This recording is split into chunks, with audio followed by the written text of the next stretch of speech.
트럼프는 어떤 정책을 가동할 것이고 그게 세계 경제 혹은 한국 경제에 어떤 위협을 줄 것이고 나는 뭘 준비해야 될지 어떤 대응을 해야 될지 뭐 투자 관점에서도 혹은 정책적인 관점 기업의 경영 전략 관점에서도 우리가 고민해야 될 것들이 많아요. 이미 EU는 그 대응 체계에 나서기 위해서 트럼프 체제에서 어떤 대응을 해야 될지를 고민해 나섰는데 EU가 그렇게 나섰지만 또 우리 원팀이 함께 고민해 보는 시간을 가지면 어떨까 그런 생각입니다. 자, 트럼프 2.0 지지율 일단 먼저 홍 박사님께 여쭤볼게요. 네. 트럼프 어때 보이세요? 트럼프 is back 이렇게 생각하십니까? 예. 네. 거의 70% 이상 확률 아닌가. 그러니까 남아 있는 유일한 불확실성은 대법원 판결뿐. 네. 그러니까 형사소추 있지 않습니까? 네. 예, 그래서 각 지방에서 이제 올라온 각 지역에서 지금 주 법원에서 올라온 거를 선거 전에 빨리 패스트트랙으로 하거든요. 네.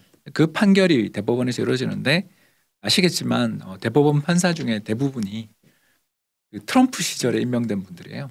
그래서 어떻게 뭐 그분들이 이제 정치적 중립 의무를 다 하시겠지만 적어도 이렇게 민감한 상황에서 가장 유력한 후보를 출마하지 못하게 한다.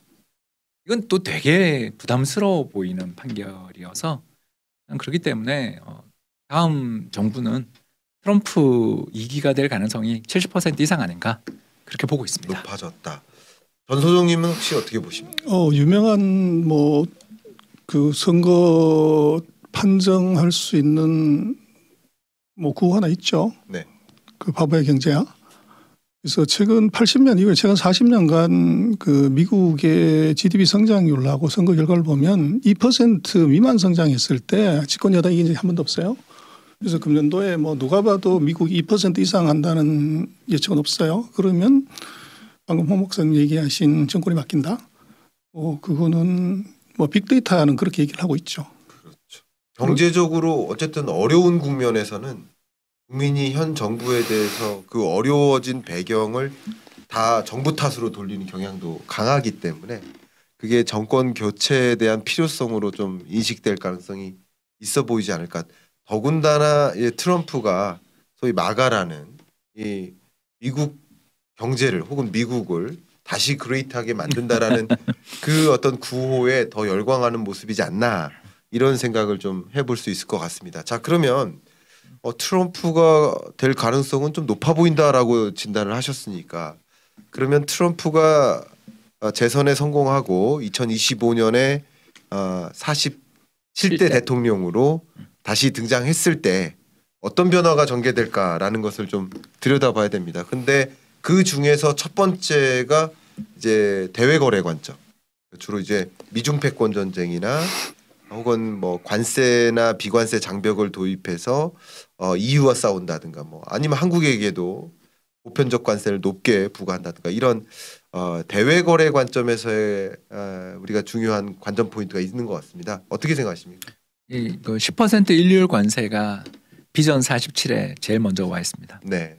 그러니까 그 싱크탱크죠. 트럼프를 지지하고 있는 싱크탱크에서 만든 47대 대선을 위한 공약집이 이미 공개되어 있고요. 네. 공약집의 가장 최우선이 바로 관세 부과입니다. 네. 그래서 이제 이전과 같이 우리가 한미 FTA 등을 통해서 일부 품목 제외하고는 비관세를 해놓은 상황이었는데 트럼프가 대통령이 된다면 일률 관세를 도입하겠다라는 게 의지고요. 물론 이제 그 의회가 어떻게 구성되느냐에 또 이건 달라지는 문제입니다만 적어도 이 관점에서 본다면 대중 관세는 더 높아질 거고 네. 그리고 뭐냐면 다른 나라에 대한 관세가 10%니까 그렇죠. 현행 20% 초반인 걸로 알고 있는데 네.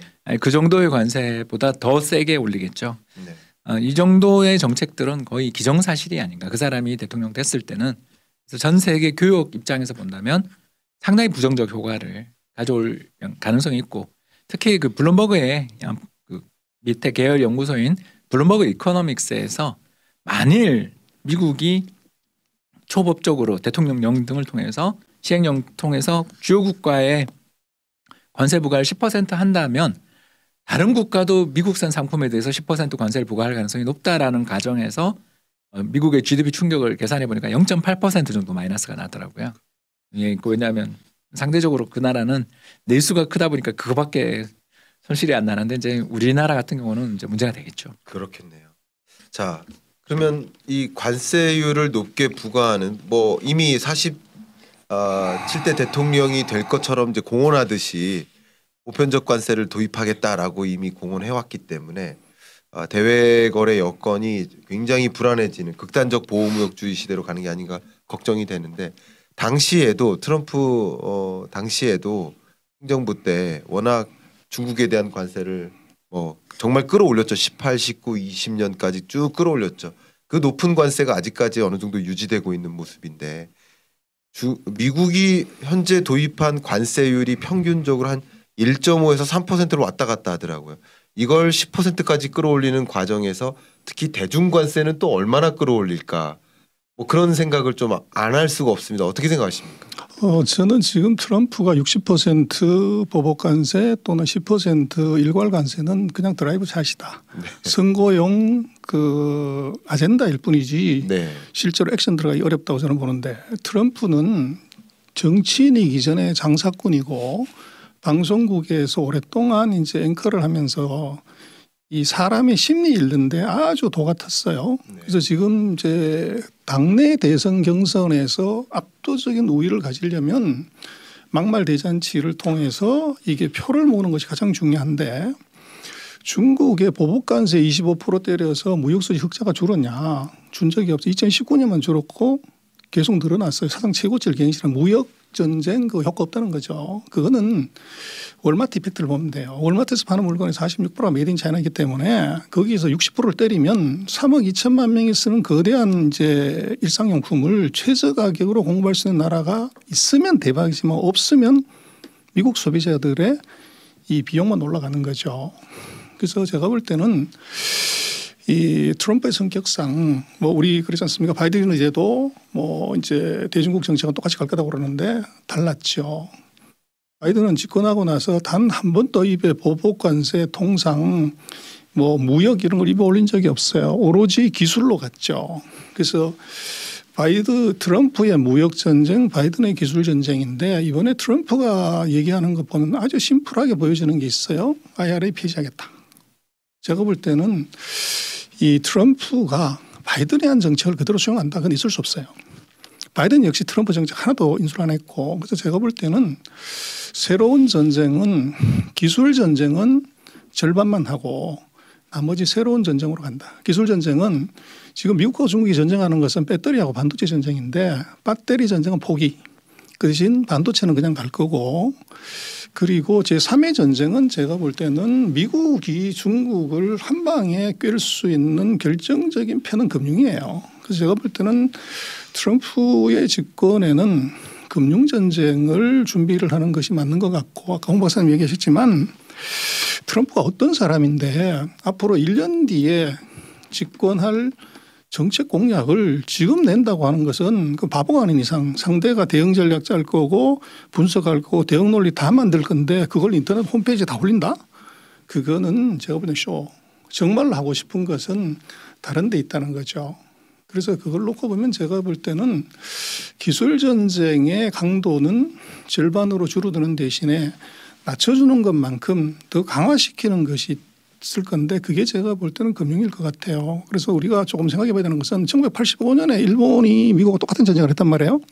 그때도 무역 전쟁했고 반도체 전쟁했고 지금 이제 환율 전쟁까지 갔는데 중국하고 미국의 지금 전쟁은 똑같이 철강했고 통신했고 반도체까지 왔어요.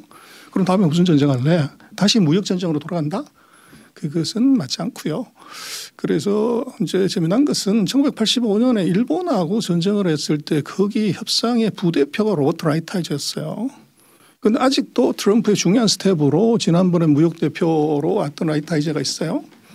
라이트하이저는 일본을 자초시켜서 30년을 바보 만든 경험을 가진 노장이에요. 그래서 중국과의 전쟁에서는 제가 볼 때는 트럼프의 지금 보여주는 카드는 이게 페인팅 모션이다. 진짜 카드는 숨겨서 자기가 칼을 잡았을 때 상대를 악소리 나게 만드는 것. 이제 그것은 아마 금융일 가능성이 있어 보입니다.